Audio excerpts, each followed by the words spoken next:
Isang laba lang yan sa Pride Bar Blue. May powerful stain-away enzymes na malupit sa dunit mansya. At di masakit sa kamay. Isang laba lang yan. Hello, pahinga. Hello, Washi! Laundry day na naman! Yay! Anong meron? Mancha ng chocolate, putik, libag pa. Kaya natin yan! With Pride Washing Machine Detergent, may triple stain-away formula. Tanggal ang makapit, madikit, at malupit na dumit mancha. Kaya easy-easy ang labada. Mula noon hanggang ngayon. All you need is pride. All you need is pride. ACS. Maulan man, no worries na amoy kulog ang damit. Charm Fabcon. Bangong kumakabloom. Tanggal amoy kulog sa bango ng charm. Kaya gamit ko, Charm Fabcon with Bloom Fresh Technology. Kills 99.9% of kulog-causing bacteria. May aroma burst pa of thousands of flowers and berries. Ang sampay sa loob, no amoy kulob. Bangong kumakabloom sa charm. Charm Fabcon. ACS.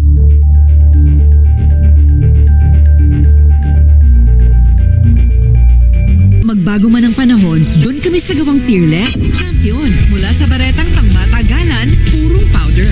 Hanggang sa mabulang liquid detergent. Kaya sa labahan, Champion. Dapat tawan ang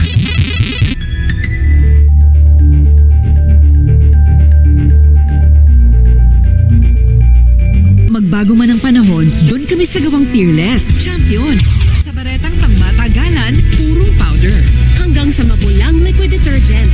Kaya sa labahan, Champion. dapat tawan ang katapat.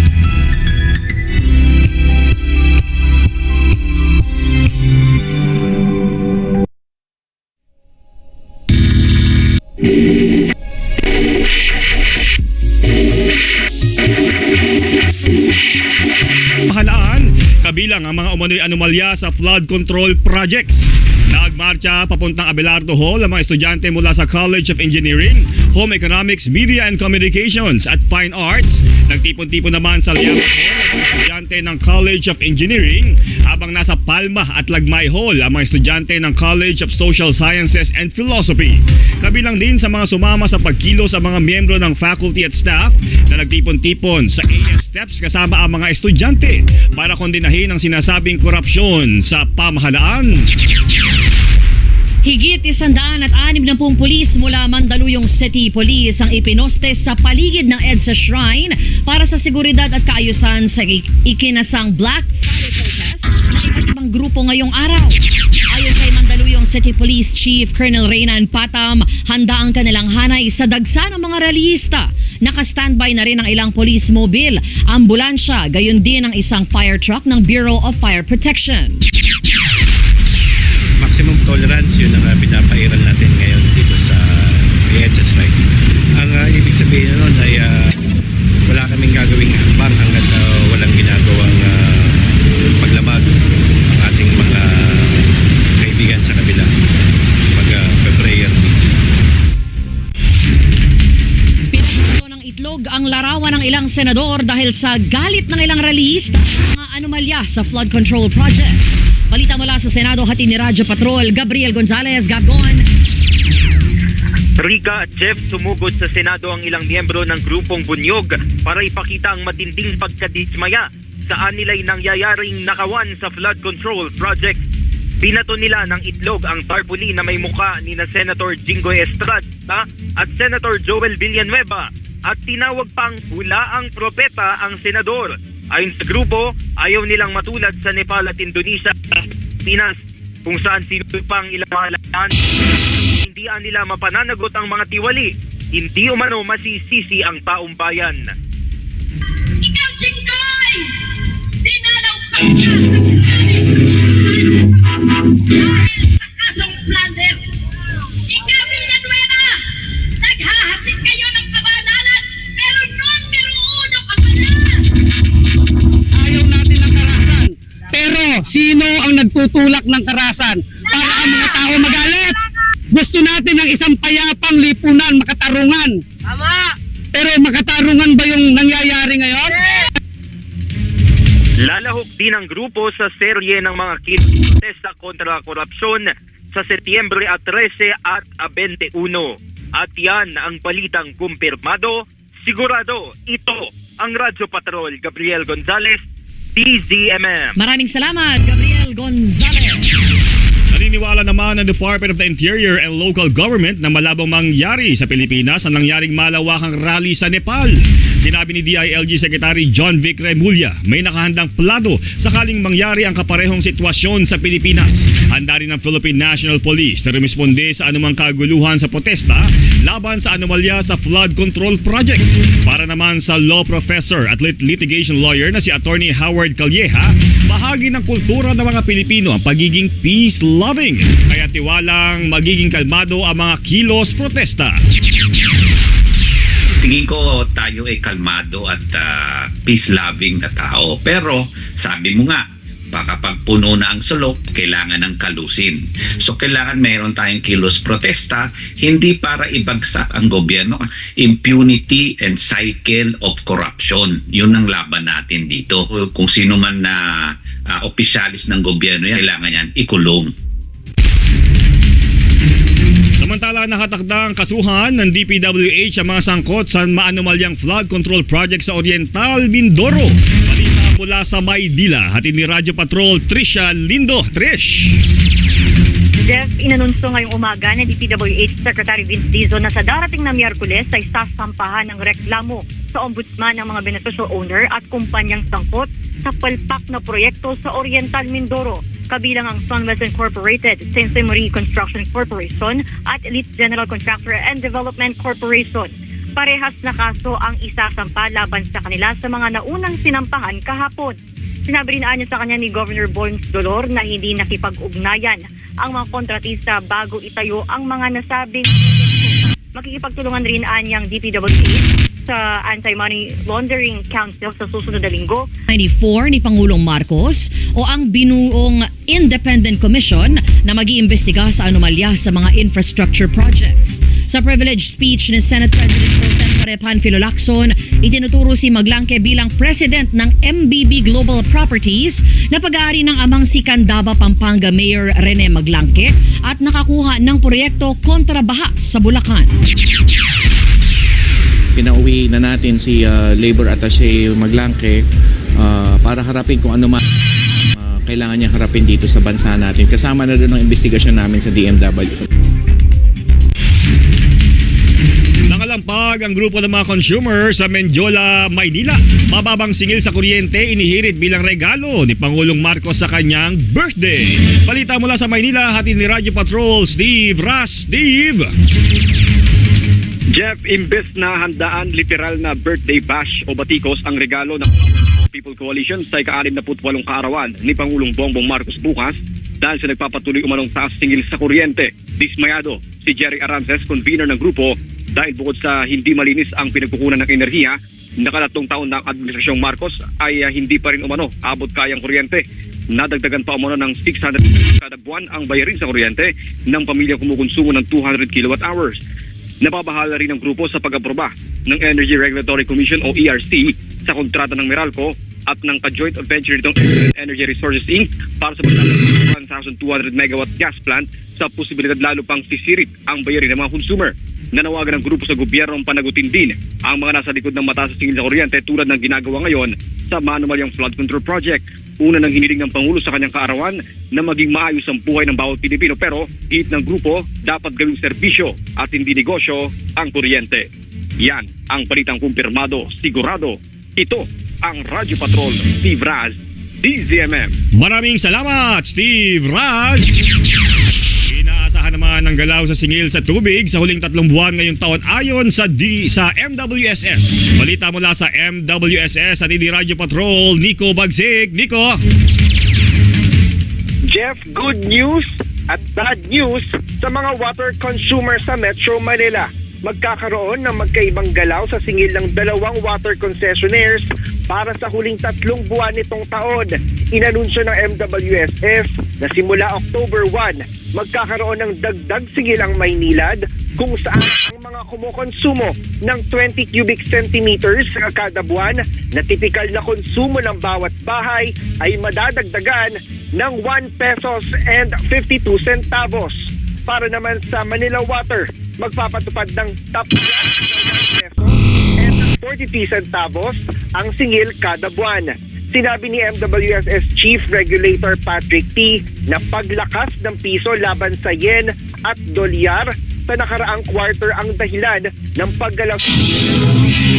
Kahit naman ng MWSS, ang mga kumukonsumo ng 10 hanggang 20 cubic meters kada buwan, pati na rin ang mga sa kanila at ano rin po yung posibleng susunod na hakbang kung hindi po sila makapagsumite ng sapat na paliwanag.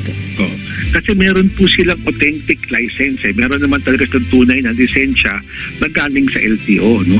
So yung preventive suspension natin, yung paggamit ng kanilang authentic license. No? Kung napatunayan na sila ay gumamit ng peking lisensya for whatever purpose, hindi lang not necessarily for driving, no? Basta gumamit ng falsified document, ang penalty po niyan up to revocation and perpetual disqualification na makakuha ng lisensya. On top of this, meron pang criminal aspect niya, no? Yung use of falsified documents or kung sila ang talagang author ng falsified documents, sila talaga ang gumawa niyan, pwede pa sila managot with a higher offense, no, of falsification of public document. Ang penalty ho naman ito, up to 20 years imprisonment. Ano naman po, ASEC Vigor, yung natuklasan ng LTO hinggil dito kina JP Mendoza, kay Edric San Diego at RJ Dumasig na tinaguri ang Bulacan Group of Contractors o BGC Boys.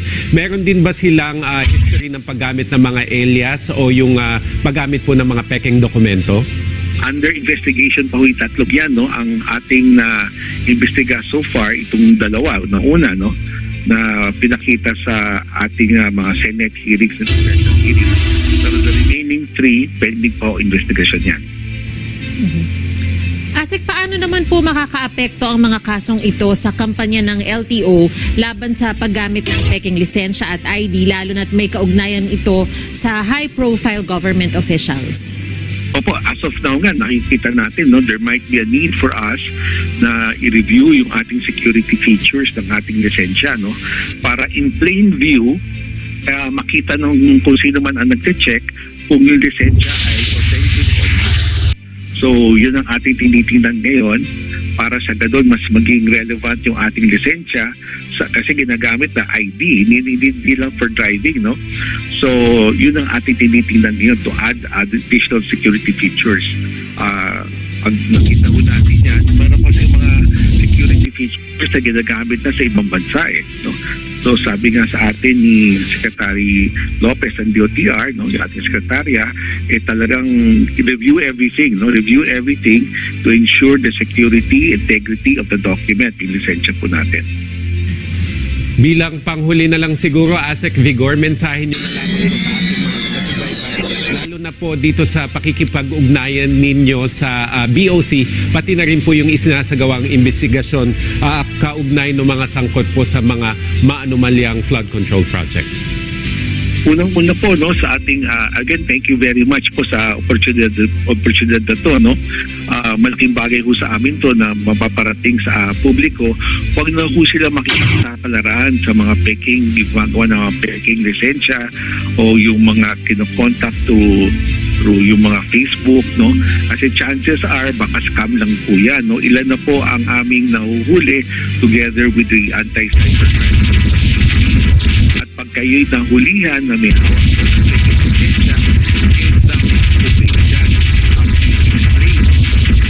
circumstances kung paano nyo nakuha yan at kung kayo talaga ay alam na alam nyo yung nangyari, malaking problema both administratively, pa-cancel ang lisensya nyo at baka makulong pa kayo, no? Dito naman ho sa ating itong mga sasakyan po natin, no? Tuloy-tuloy po ang LTO pag-ugnayan with other government agencies para palakasin pa rin natin yung ugnayan security ng ating mga dokumento, especially in the wave of itong mga internet, no, mga technology, digital solutions. the issue of hacking, cybersecurity. We continue to review this. No? We continue to innovate.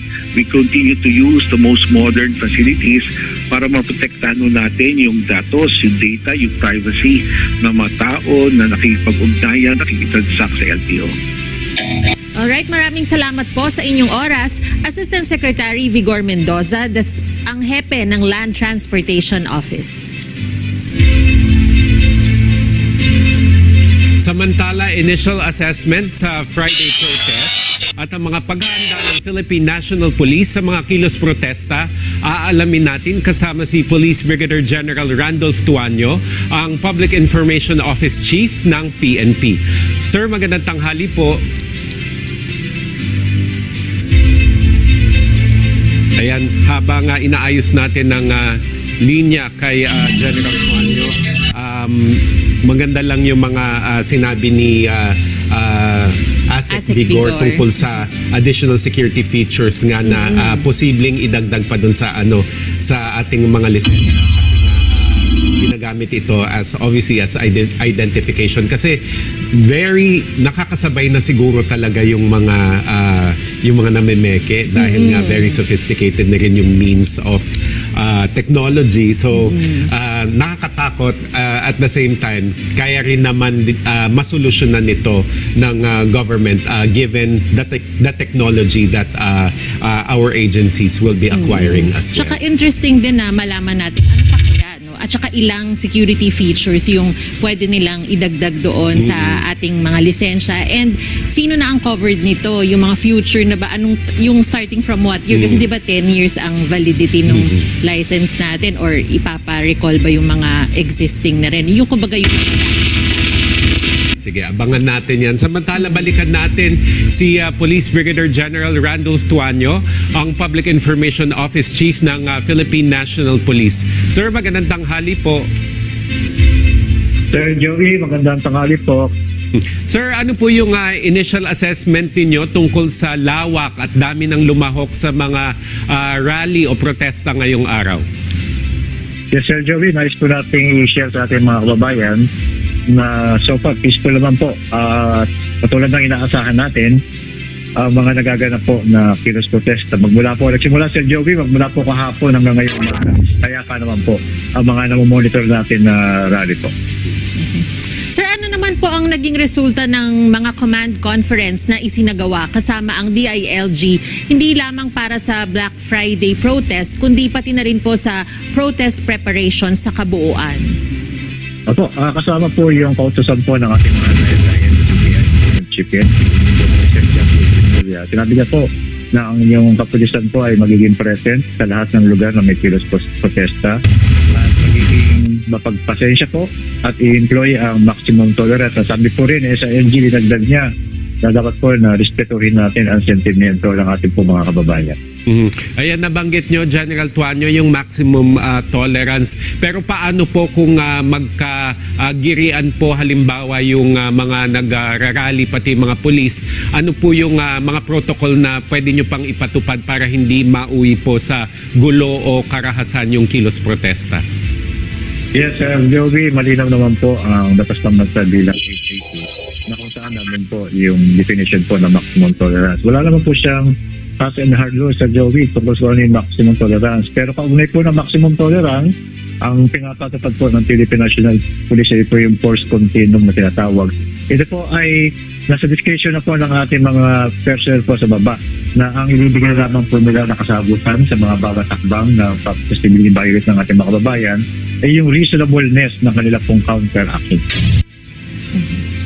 Sir, sakali naman po na magkaroon ng kaguluhan o karahasan, meron po ba kayong nakahandang rapid response teams? Opo, ma'am.